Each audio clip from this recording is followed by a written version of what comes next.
Did you know that up to 50% of people with OCD also struggle with depression? If you're dealing with both, you're definitely not alone. But here's the kicker, man. Treating depression might be the secret weapon when you're fighting against your OCD. 'Cause stick around.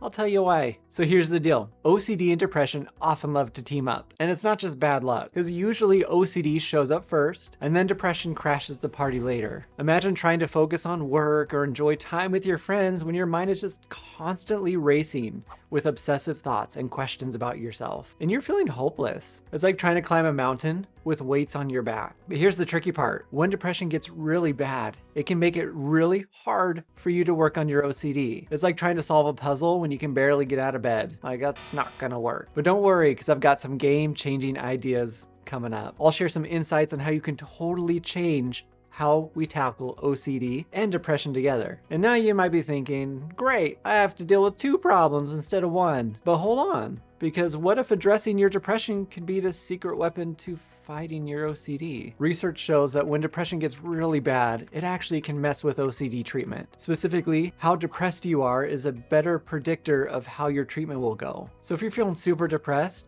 you might not see much improvement with your OCD symptoms. So what do you work on? What does this mean for you? Well, it might be worth looking at depression as a first step treatment for you. Every person's different, but by tackling your depression, you could actually set yourself up for better success with your OCD treatment. It's like clearing up the path before you start your climb. Let me give you an example. Imagine someone named Alex. Alex has both OCD and depression. At first, they tried to jump into exposure and response prevention, that treatment we do for OCD, but they found it really hard to do. They weren't motivated. They couldn't even get themselves out of bed at times. They felt hopeless. They wondered if anything would ever work. Then Alex's therapist suggested they focus on depression first. They started some cognitive behavioral therapy, challenging some of those negative thoughts they had about themselves, about all the what ifs about the future, not OCD related. And slowly, Alex started to feel more capable. He had more energy to take on these OCD symptoms. He felt more hope towards the future, realizing that those negative thoughts he was having were not actually accurate. It's the brain's manifestation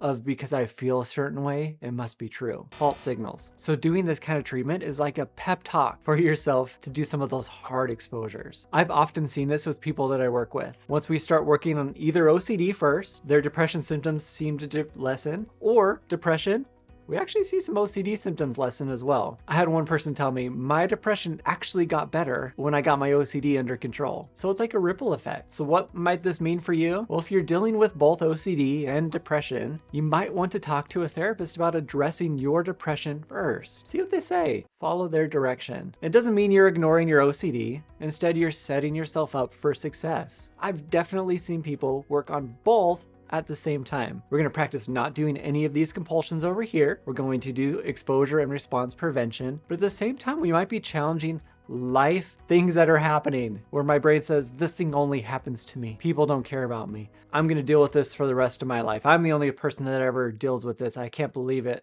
We actually can challenge thoughts like that. Let me prove to myself to see if this is actually true or not. This only happens to me. I'll never get better. Wait, I have a time machine? I went to the future. I saw that I never got better. Wow. I gave myself all these conclusions that weren't even accurate. And so I'm living by that. That's not the way we want to live. That's depression. Not everybody has access to a therapist. So if you need a little extra help, I do have a depression course that teaches specifically step-by-step what to do in conjunction to your OCD. And if you have OCD, I've got a course for that as well. Check it out in the description. All right, let's talk about some powerful depression busting techniques that I'll give you. So you're probably wondering what strategies pack the biggest punch. Let's talk about cognitive therapy. It's like a mental workout for your brain, helping you challenge these negative thoughts that we were just talking about. These are holding you back. When you're dealing with depression, your mind can be your own worst enemy. So what I do, I use the 10 unhelpful thinking styles, and we challenge these thoughts. Challenging it doesn't mean, no, that's false. I mean, yeah.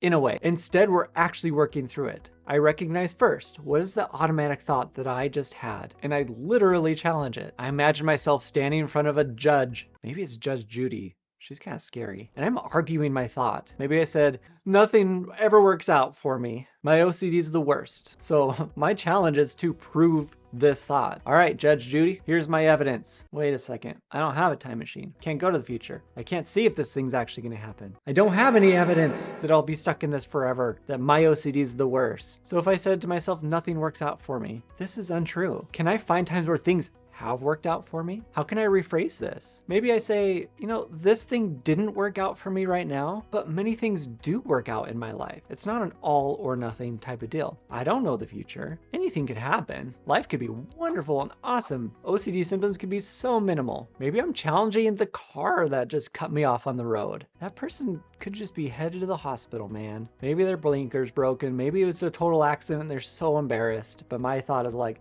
oh, people in white trucks and they have their hats and they blah, blah, blah, blah. No, like that's gonna just set us up for more sadness and depression over time, and probably anger. Can I give 5 other reasons why this person cut me off on the road? Can I give 5 other reasons why the ice cream machine's broken at the place that I drove so long to get to? Can I just come up with other possibilities other than the first thing that came into my mind? But it's not just about the thoughts I'm having in my head. There's something called behavioral activation. It's a fancy term for a simple idea. Doing things you enjoy that will lift your mood. Sounds obvious, right?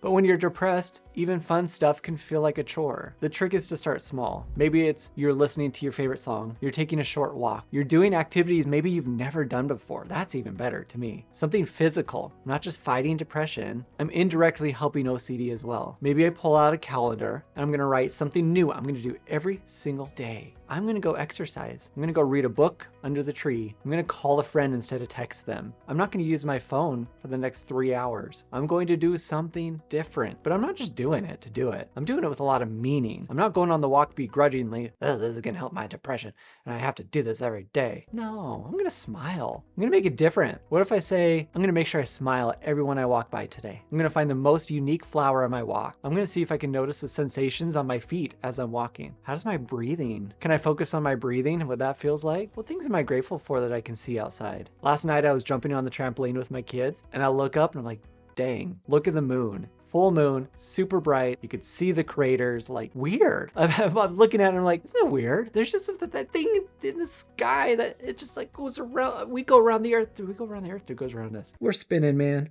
But it's so cool. Things we miss because we just are moving through life and you actually just look at it. How can I describe this thing without putting much judgment to it or any judgment? I am grateful for that. Here's where this gets interesting. Some smart folks somewhere found that combining behavioral activation with exposure and response prevention can be super effective. Because that means you're just living life. You're doing these exposures and you're living life. You're gonna go do those things that maybe you stopped doing. If you're not sure where to start, maybe it's making your bed every morning, choosing to not look at your phone until a certain time, exercising for 5 minutes, something different than your normal routine. Something that's super important actually is medication. Not everybody has to take it to get better, but something to keep in mind is can be super helpful for depression and OCD. When you're catching yourself just, I'm not doing it. I know what I need to do, but I'm not doing it. I'm trying so hard. Definitely is not a magic cure, but it can help boost the person to the point of doing treatment. And then sometimes they just stop medication with the help of a prescriber because they're actually doing the treatment they need to do. So how do you create a plan that works for you? Set some realistic goals. Maybe I want to feel less anxious when I leave the house, so I need to leave the house more often. I want to spend less time on my compulsions. Write these down. Pick some specific strategies that we've talked about, like behavioral activation, exposure exercises. Mix it up. Here's something important. Be kind to yourself. Seriously, be kind to yourself. You deserve more than what you're giving yourself. The progress might be slow, and that's okay, but remind yourself that managing these conditions, it's a journey. It's not a race. Some days will be harder than others. That's totally normal. I know it's tough right now, but you're not alone in this struggle. Each small step that you take is moving